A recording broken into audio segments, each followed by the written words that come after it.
Basnas Kendal memberikan bantuan kepada 350 orang tua siswa miskin dan guru tidak tetap di 3 kecamatan.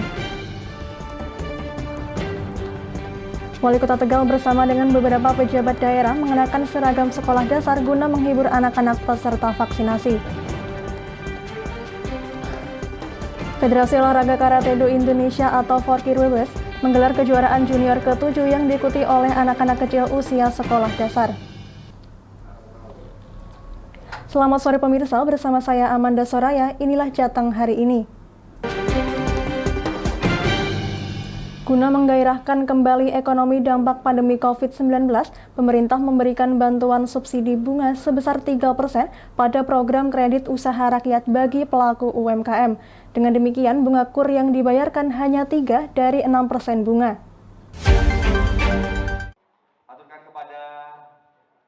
Hal ini disampaikan Iskandar Simorangkir, Deputi Bidang Koordinasi Ekonomi Makro dan Keuangan Kementerian Koordinator Bidang Perekonomian, pada sosialisasi program KUR yang digelar di salah satu hotel di Kabupaten Kendal.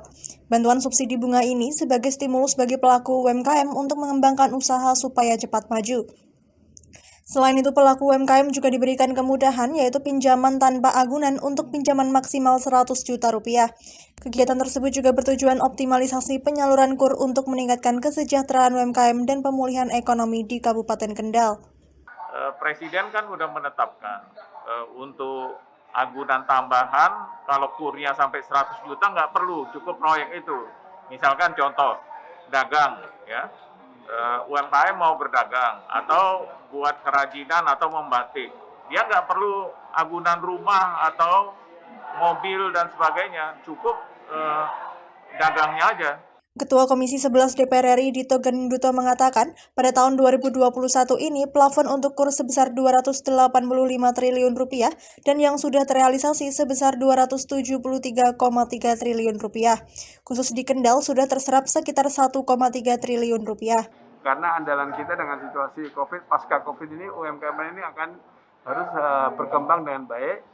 Kemudian di sini juga sudah kerjasama dengan lembaga pembiayaan ekspor Indonesia, sehingga UMKM ini dari segi finansial mendapatkan KUR. KUR sampai 100 juta tanpa jaminan, dan bunganya hanya 3%. Sisanya ditanggung oleh pemerintah. Bupati Kendal Dikoem Ganinduto berharap stimulus dari pemerintah ini benar-benar bisa terserap dengan baik.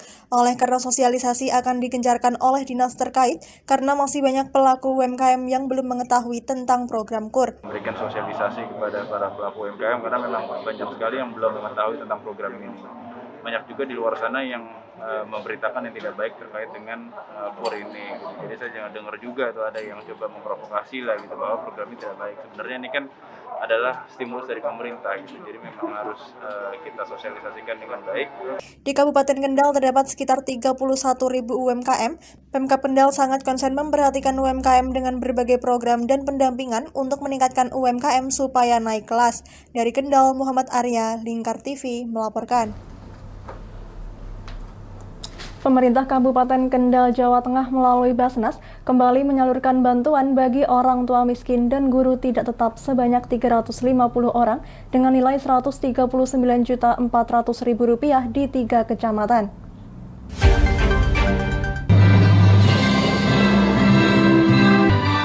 Diberikan dari Basnas Kabupaten Kendal dengan sasarannya 256 orang tua siswa miskin, 84 guru tidak tetap atau GTT, dan 10 pegawai tidak tetap atau PTT, tenaga penunjang di wilayah Kecamatan Brangsong, Kaliwungu, dan Kaliwungu Selatan.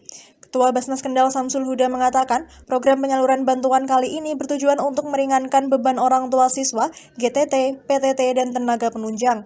Khusus orang tua siswa miskin mendapatkan bantuan uang tunai senilai Rp320.000 per orang, sedangkan GTT dan PTT menerima Rp600.000 per orang dengan total anggaran Rp139.400.000.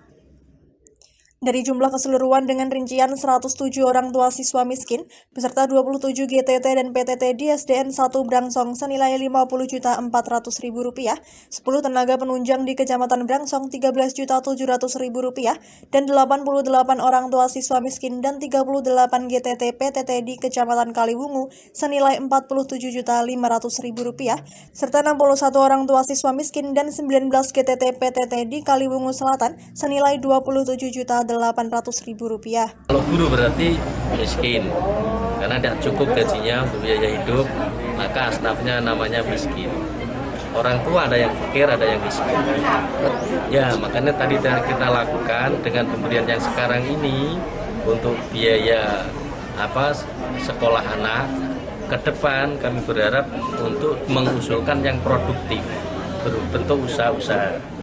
Bupati Kendal Diko M. Ganinduto berharap ke depan program penyaluran bantuan produktif bisa direalisasikan dengan maksimal. Dengan itu pemerintah daerah bertugas memberikan stimulus kepada masyarakat yang membutuhkan agar bisa dikembangkan untuk meningkatkan perekonomian keluarga penerima. Bantuannya semua itu stimulus yang diberikan oleh pemerintah daerah itu harus bisa memberikan dampak yang multiplier effect. Kedepannya juga ada pengembangan dari bantuan yang kita berikan. Jadi intinya yang selama ini mungkin banyak bantuan-bantuan yang sifatnya konsumtif, ke depan harus kita rubah jadi produktif. Jadi kita juga mengajak untuk masyarakat untuk bisa lebih meningkatkan juga kapasitasnya agar bisa berdaya saing juga dengan daerah lain. Salah satu orang tua penerima bantuan Asroi sangat senang bisa terbantu untuk biaya sekolah anaknya seperti membeli buku tulis, tas, dan sepatu.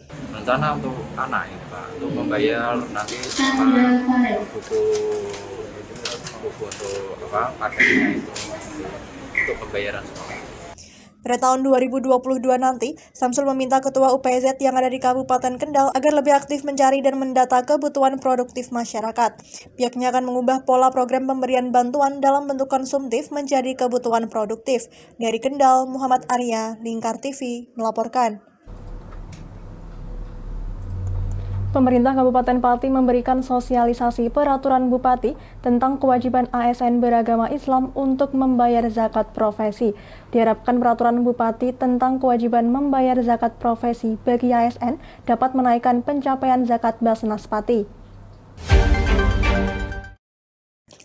Sosialisasi peraturan Bupati tentang kewajiban ASN beragama Islam membayar zakat profesi berlangsung di Pendopo Kabupaten Pati pada Rabu pagi, dipimpin langsung oleh Bupati Pati Haryanto dan Sekretaris Daerah Kabupaten Pati Jumani. Turut hadir Ketua Basnas Pati Imam Zarkasi dan perwakilan OPD serta camat se-Kabupaten Pati. Pada kesempatannya, Bupati Pati Haryanto mengungkapkan bahwa zakat selama ini sangat membantu pemerintah daerah. Ia mengungkapkan bahwa banyak masyarakat yang merasa terbantu dengan adanya zakat yang dikelola oleh Basnas Pati.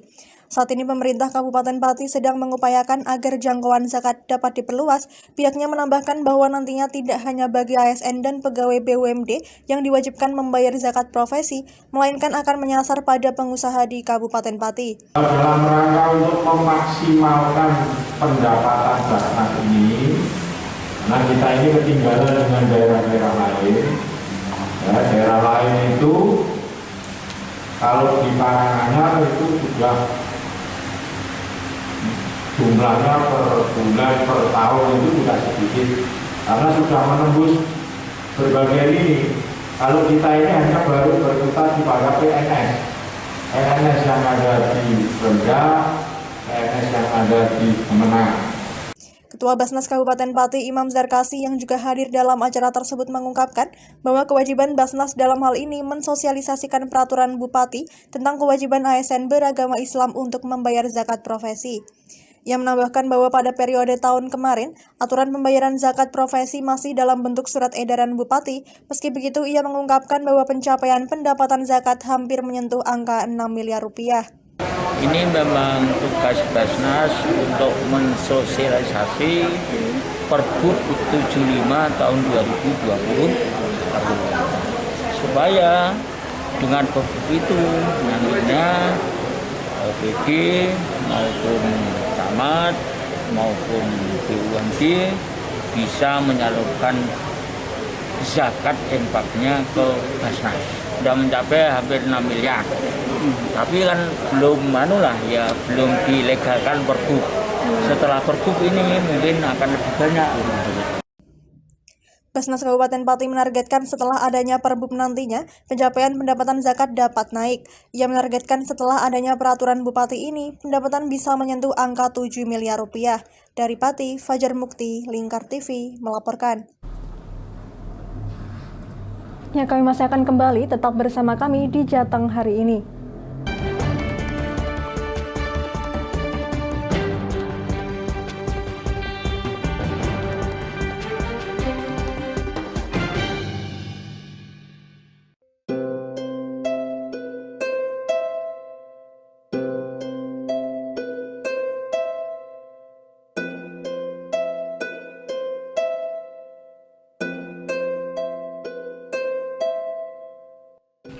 Wah iki yo siaran TV wah apik temenan. Filme cocok karo suasanane. Elah. Lah bro ngene iki awan-awan kok. Iki lho nonton TV, Kang. Wah, kenal nedan kowe wong genang delok HP kok delok TV piye? Wah kurang update kowe iki, Kang. Lho maksudnya piye kok ngarane aku update itu? Iki lho deloken aku nonton TV tenan. Apa kira nonton HP? Wong delok HP ngono kenal nedan apa iki. Iki lho delok siarane. Lho, kok iso ya? Yo TV apa? Jenenge Lingkar TV, Kang. Saiki erane TV kok ngene iki. Kok Lingkar TV nek diae awak dhewe panggone iso nonton TV lewat HP. Kok ngene iki. Ana film-film ngene iku ya? Iya, filme apik-apik kaya ngene iki. Nah, awak dhewe nek sawah leren mbut gawe iso leren ndelok film-film ngene iki. Padha iso ngene iku. Iso, ora ketinggalan karo cah-cah kae. Lho. HP ku kok ora iso tak nggo ngono piye carane iki? Iki lho Rip, tak doi carane. Piye? Kowe buka Play Store. Play Store, Mas. Yo iku pokoke. Play Store apa? Ketik Lingkar TV. Engko lek wis ngono, klik install. Nah, engko wis ana metu menune Lingkar TV karek ndelok siaran apa ae. Film-filme apik-apik. Berarti film channel Lingkar TV metu nang kene kabeh ra? Iso. Filme wah cocok karo suasana cara didelok ya. Oh, wis iki iso iki. Iya metu kabeh ngene TV-TV wah. Iya. Kondiange ya. Makane Lingkar TV filme apik-apik kabeh. Iya, aku ngene kok. Lagi retiki aku malah. Sekolo Iya. ana bocah-bocah ajak ndelok. Heeh, ben seru nang kene ya, kawan. Wabek. Rene lo. Tak deloki apik-apik ana film Josh iki.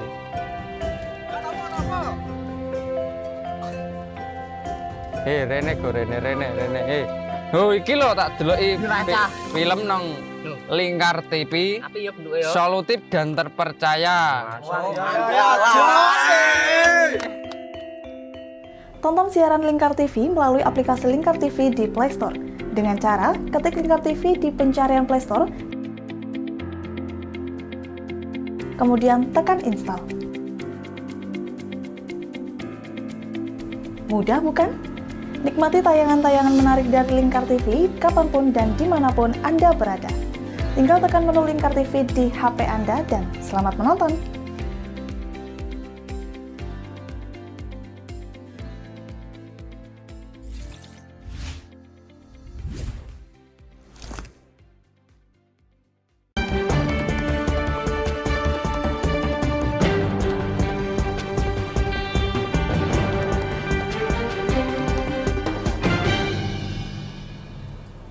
Setelah 2 tahun vakum karena adanya pandemi COVID-19, Federasi Olahraga Karate-Do Indonesia atau FORKI Kabupaten Brebes, Jawa Tengah kembali menggelar kejuaraan karate junior yang ke-7.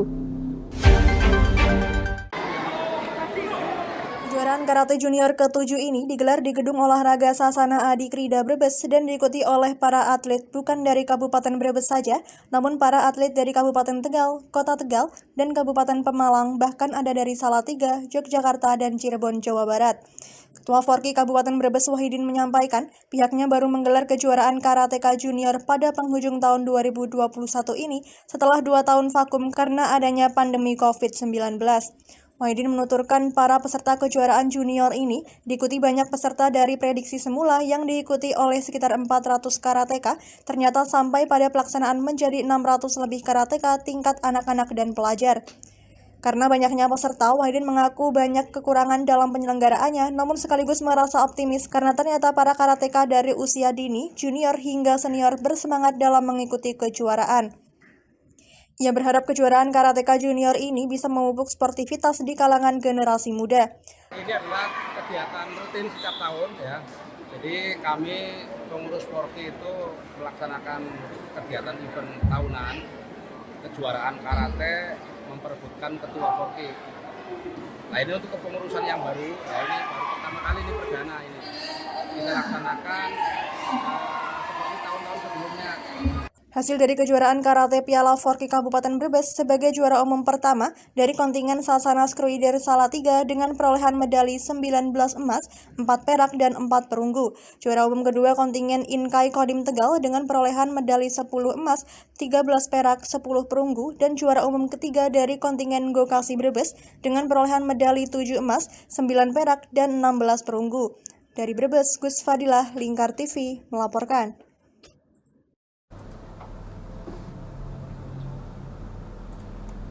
Vaksinasi COVID-19 anak usia 6-11 tahun masih digelar di alun-alun Kota Tegal, Jawa Tengah. Untuk memotivasi dan menghibur anak-anak, Wali Kota Tegal Dedion Supriyono bersama dengan sejumlah pejabat pemerintah kota lainnya mengenakan seragam siswa sekolah dasar lengkap dengan topi dan dasinya. Aksi Wali Kota Tegal ini mengundang sorak-sorai warga. Ada pemandangan tak biasa saat Wali Kota Tegal Dedion Supriyono bersama sejumlah pejabat Pemkot Tegal lainnya seperti Sekretaris Daerah, Kepala Dinas Kesehatan, Kepala Dinas Pendidikan, dan Direktur RSUD Kardinah Kota Tegal memonitoring kegiatan vaksinasi anak usia 6 tahun sampai 11 tahun di alun-alun Kota Tegal. Kedatangan Wali Kota Tegal yang mengenakan pakaian seragam sekolah dasar lengkap dengan topi dan dasi panjang ini sontak mengundang gelak tawa dan sorak-sorai pengunjung dan peserta vaksin yang ada di alun-alun Kota Tegal. Usai memberikan sambutan, Wali Kota Tegal Dedion Supriyono mengajak anak-anak peserta vaksin pelajar sekolah dasar untuk berjoget ala TikTok. Wali Kota Tegal Dedion Supriyono mengatakan ide mengenakan baju seragam sekolah dasar adalah spontanitas untuk menghibur dan memberikan motivasi kepada peserta vaksin anak usia 6 tahun sampai 11 tahun. Selain menghibur anak-anak dengan mengajak berjoget dan bergoyang ala TikTok, Wali Kota Tegal juga memberikan hadiah berupa perlengkapan sekolah seperti tas dan buku tulis. Dengan 5, makanya pada hari ini kita memakai seragam SD. Ini ada Pak Sekda, ada Kepala Dinas Pendidikan, Kesehatan, dan juga Direktur Rumah Sakit, dan juga diikuti dengan yang lain. Ya, kalau nanti untuk capai 0 besar, tekan 0 besar sama 0 kecil, mungkin kita nanti akan pakai baju TK ya. Ya, kita pun tidak memaksakan, hanya spontanitas saja.